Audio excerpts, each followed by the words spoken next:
اومدم که اینجا مگم این خوش منتگی بوده که تمام دشتای فیروز ممکن رفتیم خچه ای رو گرفتیم بوده کش ای رو بچه‌هاش گریه نمیکنن؟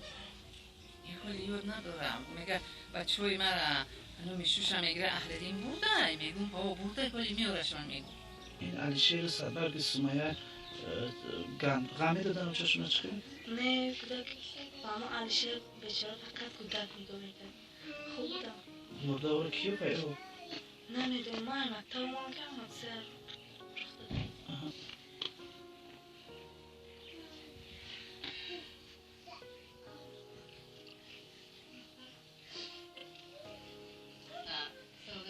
پدر مادرش بود چینش کرد سازش کردن بود چرا خیلی اومد وقتی که در می خونه که اگه اون وقت بسر گلخوش دود میزد 300 میکرد ضربه میکرد راستی گپ میدونه همون چه بوده چشماش بیزید میشید تری عوضش نگی بیجو میشگی سرخ میشید بعد این مردک میگفت که زنه رگ منکش میگفت مردک چکش نشه میفهمیدیم همین ده که همون چهوده همون کسر شیده سایش در وجودش هست در وجودش گرومالگی نبود و چکش نمیشیم و چند قپس عصبی سرش آروم میشید میگفتم سلامت چی بایی کاراکری میگفت کمر نکردم ولی یکی گریه میکرد بعد یکی گلک میگفت کاری بعد یکی میگریست گلک ابا مهربانی میکرد بسیاری میگفت میگفت کمرم نکردم اما خیلی سرم که در روی کنم میفهمید حالت روانیش خوب نبود.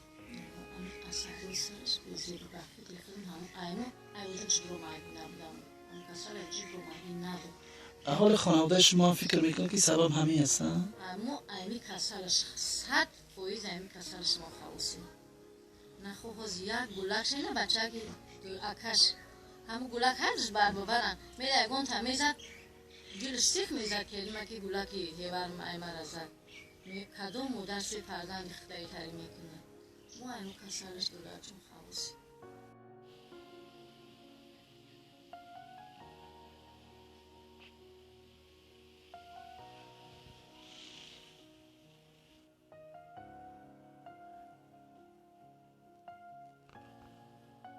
اگر یاد داشته باشین از حساب عشق از حساب دختربازی خودشون به هلاکت رسوندند چندین دختری دیگر هم از حساب آن که این جوان او را در نکاح خود ندر آورد و هم خودش را به هلاکت رساندگی است در همین شهر ما و شما یک حدیثی را من برای شما الحال میخوانم برای شخصانی که خودشان را با دست خودشان قتل میکنند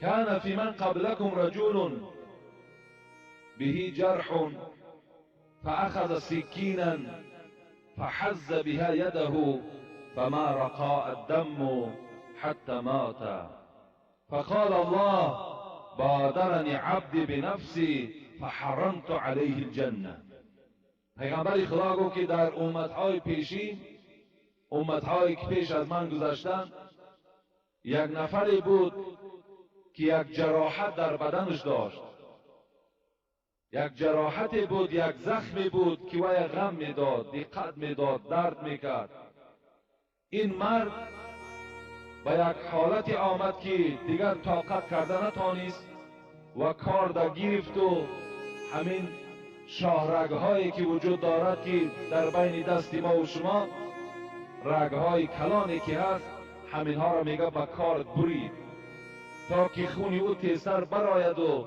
این مرد جانش از همین دنیا خلاص شود از این درد خلاص شود رسول اکرم گفتن وقتی که این مرد این عمل انجام داد خداوند چی گفت بادرنی عبدی فحرمت علیه الجنه بنده من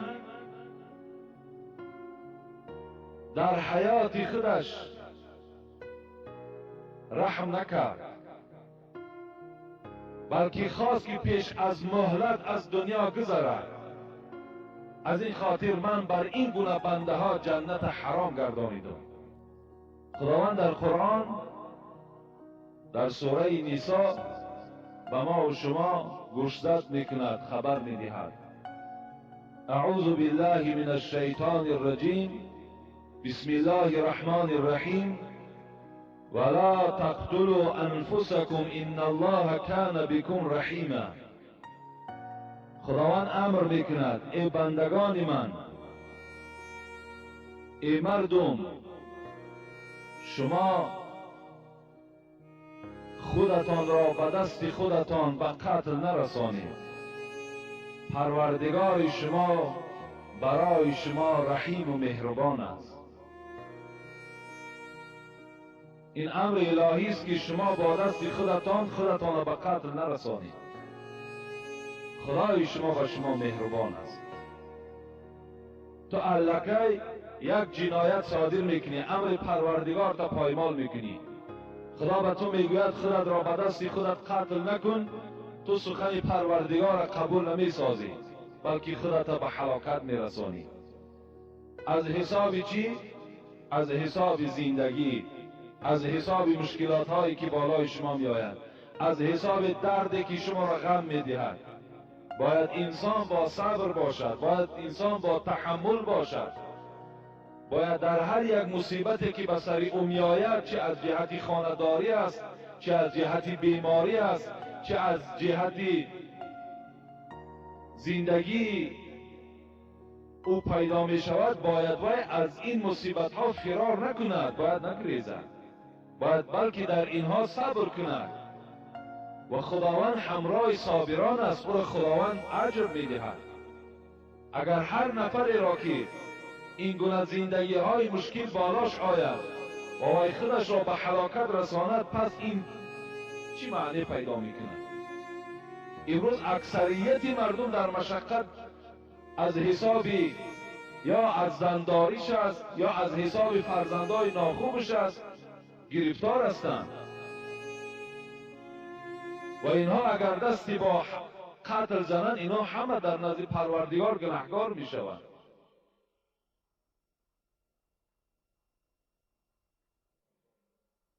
کسی که اگر خواهد که پیش از مهلت، پیش از ساعت اجلش، یعنی با مرگ الهی نه بلکه با دست خودش را به قتل میرساند، خداوند بر او وعده دارد فحرمت علیه الجنه، من حرام گردانیدم آن جنت جاودانی را، آن جنت پرناز و نعمت را برای این گونه بنده های ناشکر حرام گردانیدگی هستم. حیات این نعمت است.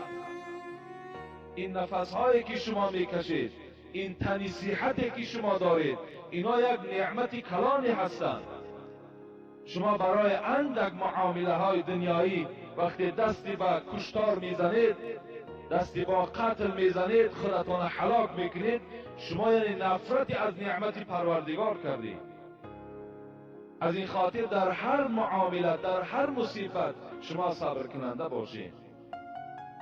انشاءالله هر یک میگوید پایان شب سیاه سفید است. هر یک مشکلات با آسانی دارد. فإن مع العسر یسرا إن مع العسر یسرا. خداوند در قرآن میگوید هر یک مشکلات برای خودش آسانی دارد، هر یک مشکلات برای خودش آسانی دارد.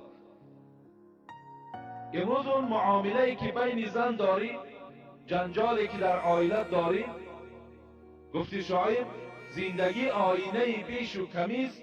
هر شب در آسمان ستاره نیست، در آسمان هر شب ستاره‌زار نیست.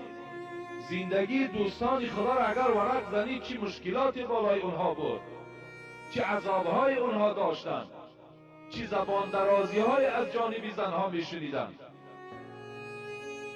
لیکن عزیزان ما و شما دستی به کشتار نزدند، بلکه اونها صبر کردند. و جوانها، من برای شما چندین بار خبر دادم، عشق ورزی نکنید. عاقبت عشق بی نهایت سیاهی کلانی دارد. شما به همه جنایت دست میزنید.